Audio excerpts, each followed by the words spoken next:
આગળ વાત કરીએ વલસાડમાં ફળોના રાજા કેરીની સિઝનની શરૂઆત થઈ। જિલ્લામાં આવેલ નેશનલ હાઈવે પર આ વર્ષે પણ કેરીની બજાર શરૂ થઈ ગઈ છે। હાલ સ્થાનિક વલસાડી આફૂસ કેરીની સિઝન થોડી મોડી શરૂ હોવાના કારણે મહારાષ્ટ્રના રત્નાગીરી અને દેવગઢની કેરીઓ ઊંચા ભાવે વેચાઈ રહી છે।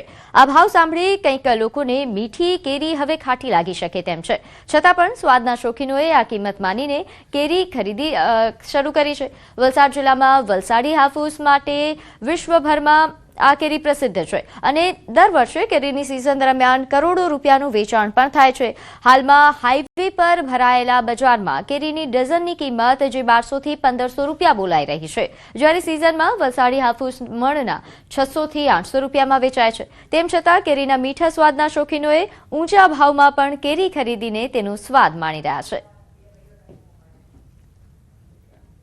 और अभी का माहौल ऐसा है कि कस्टमर आते हैं, 10-15 कस्टमर आते हैं तो एक दो लेके जाते हैं।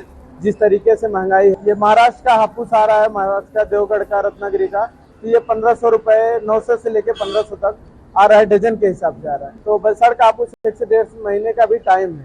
1500-1400 डजन चल रहा है। थोड़ा जब नीचे आ जाएगा 700-800 जब होएगा तो फिर उस टाइम से धंधा होएगा।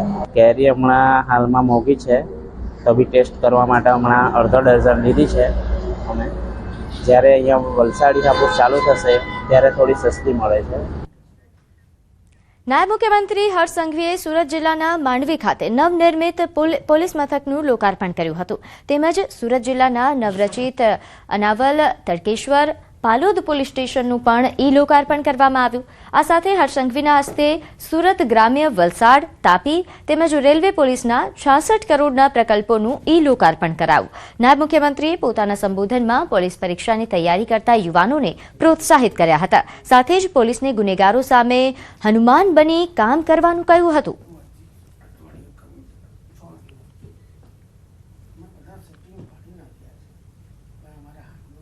જીવનની અંદર જો કોઈ બી પ્રકારની મુશ્કેલીઓ આવે તો એવા ગુનેગારોની સામે પોલીસે હનુમાન બનીને જ કામ કરવું જોઈએ। સુરતના કામરેજમાં પાટીદાર સમાજની મહત્વની બેઠક યોજાઈ, જેમાં શિક્ષણ, આરોગ્યના નામે બિઝનેસ કરતા ટ્રસ્ટીઓ સામે આરપારની લડતનું એલાન કરાયું। બેઠકમાં પાટીદાર સમાજના લોકોને સસ્તા દરે આરોગ્ય અને શિક્ષણ મળે તેવી માંગ ઉઠી હતી। ટ્રસ્ટના નામે અંગત સ્વાર્થ પૂરો કરી સમાજ સાથે અન્યાય કરતા ટ્રસ્ટીઓ સામે આક્રોશ જોવા મળ્યો। સમાજના આગેવાન કે પટેલને પ્રમુખ બનાવી લડત આગળ વધારવાનો મોટો નિર્ણય લેવામાં આવ્યો, જે અંતર્ગત સ્વાર્થી ટ્રસ્ટો સામે બાથ ભીડવા માટે નવી સંસ્થાની રચના કરાશે।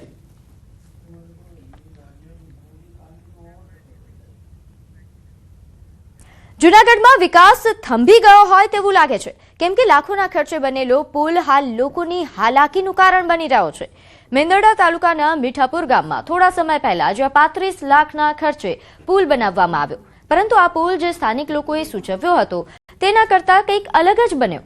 મીઠાપુર ગ્રામજનોના આક્ષેપ છે કે તંત્રએ ટેકનિકલ દ્રષ્ટિએ અત્યંત ખામીયુક્ત ડિઝાઇન બનાવી છે। જ્યાં 150 ફૂટનું પાણીનું વહેણ છે, ત્યાં માત્ર 17 ફૂટનો એક જ ગાળો રાખવામાં આવ્યો છે, જે હવે ગામ માટે આશીર્વાદના બદલે આફત સમાન સાબિત થયો છે।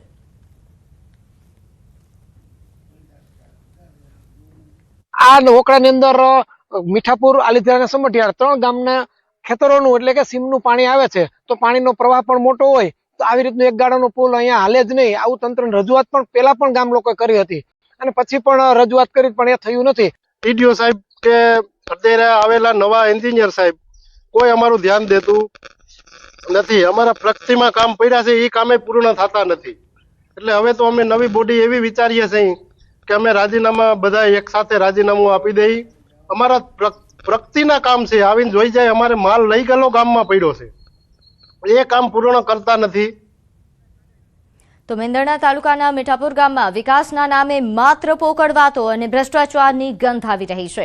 ગામમાં 36 લાખના ખર્ચે મંજૂર થયેલા પુલનું કામ 1 વર્ષ વીતી જવા છતાં હજુ સુધી એપ્રોચ રોડ વગર અધ્ધરતાલ પર છે। ગ્રામજનોનો આક્ષેપ છે કે જ્યાં 3 ગાળાના પુલની જરૂર હતી ત્યાં તંત્રએ માત્ર એક ગાળાનો પુલ બનાવી સંતોષ માની લીધો. પરિણામે ચોમાસામાં પાણી ભરવાની અને પુલ તૂટી જવાની પૂરેપૂરી શક્યતા છે. ગામની દુર્દશા જોઈને લાચાર બનેલા સરપંચે હવે રાજીનામું ધરી દેવાની તૈયારી બતાવી. બીજી તરફ તંત્ર દ્વારા આ મુદ્દે સ્થળ તપાસ હાથ ધરાશે અને ટેકનિકલી જરૂરી જણાશે તો સુધારાઓ માટે દરખાસ્ત તૈયાર કરી મંજૂરી માટે મોકલવામાં આવશે તેવું નિવેદન આપ્યું.